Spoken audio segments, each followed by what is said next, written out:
Hi guys! I've got a super simple but deadly trap from the Sicilian Defense against the Smith-Morra Gambit. Yep, Siberian Trap. Alright, let's jump right into it. E4. Go ahead and play C5, Sicilian Defense. White's classic response is knight to F3. We'll cover that another time. For aggressive players, the popular choice is D4, Smith-Morra Gambit. Just take the pawn. The main line is C3. Well, you don't say no to free material. Just take it. After knight takes pawn back. Now bring your Sicilian knight to C6. Knight to F3. Then play E6. Yep, it gives you the option to push the pawn later if needed. And it also opens the diagonal for your dark squared bishop. And white usually plays bishop to C4, getting ready to castle. Now it's time to play queen to C7, Siberian Defense, keeping an eye on white's light-squared bishop. According to the master database, white's most popular move is queen to E2, trying to protect the bishop. Just continue with the normal development. And if white castles kingside, now it's time to set up the Siberian Trap. Look at the H2 pawn. It's getting a little too hot. It needs some help. Here, strong players usually respond with knight to B5. Clearly, they don't like your queen. Because if this pawn tries to save itself, it also kicks the knight away. That's a blunder. Feel free to pause the video. What's your next move? Don't play queen to H2 just yet. They've still got a knight ready to smack your queen. Go ahead and play the deflection move. Attack both the queen and the knight. Because if knight takes your knight, it won't be guarding H2 anymore. That means your queen has a clear path to H2. Checkmate. And queen can't just run away from the knight's attack either. Yeah, I know. You're protecting your knight, and you're attacking mine too. Go ahead and take the knight with check. No matter what white chooses, whether king moves, pawn takes the knight, or even queen takes knight, still, queen to H2, checkmate. A really clever trap, and a lot of players still don't see this disaster coming. So if you're playing white, you really need to understand the theory behind the Siberian Trap. Or what if white doesn't play H3? According to the database, there are still 3 common moves from this position. White can play G3, or rook to D1, or knight to B5. And if white plays rook to D1, the idea is to keep an eye on D4. From here, it's pretty simple. Develop your bishop, putting pressure on F2. Then castle kingside and just play a normal game. Or if white tries something else, like knight to B4, attacking your queen while controlling D4, just tuck your queen back to B8. Okay, let's say pawn to H3, kicking the knight away. What should we play? This time, it's different. Don't jump the knight to D4. You'll just lose your knight for nothing. Let's switch to the fishing pole style. And if white doesn't take your knight, just chase away the white knight.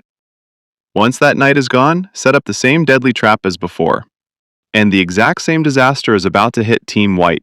Checkmate on H2 is coming. Or, let's say, pawn takes knight. Just take back. Now you're attacking the knight, and if knight goes to E8 or H2, queen to H2, checkmate. Or if knight doesn't move, just take it.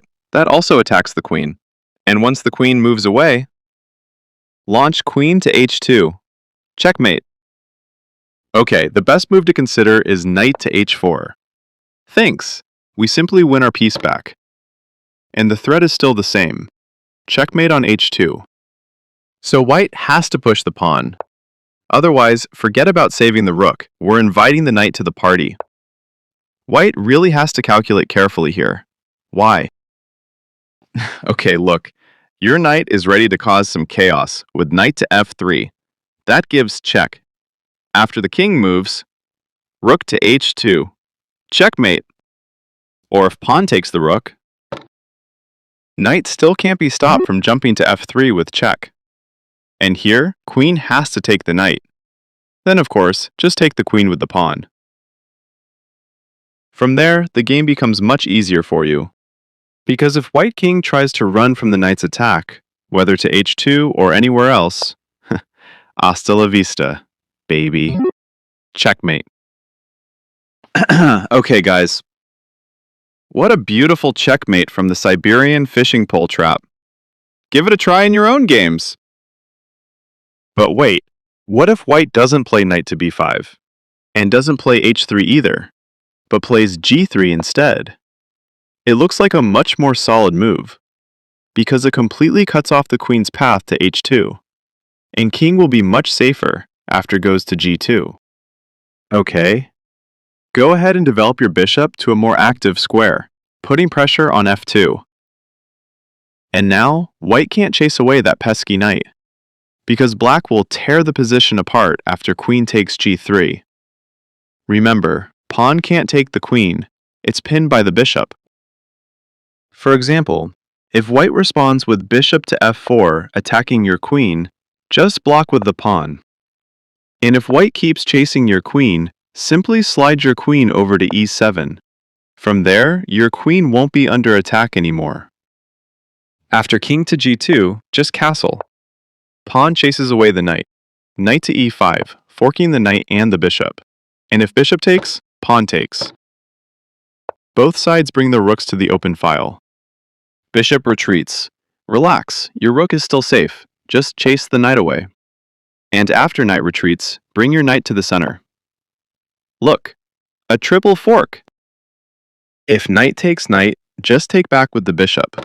Now we're up a pawn and we still have the bishop pair. Then you can start expanding on the queen side. Bishop can go to b7. Pawn can start creating threats. Rook can move closer to the center. Just break through on the queen side first. Alright guys, that's the Siberian Trap, a truly legendary trap from the Sicilian Defense combined with the fishing pole. I hope you found it helpful and I hope you enjoyed it. Wishing you all the best. Take care.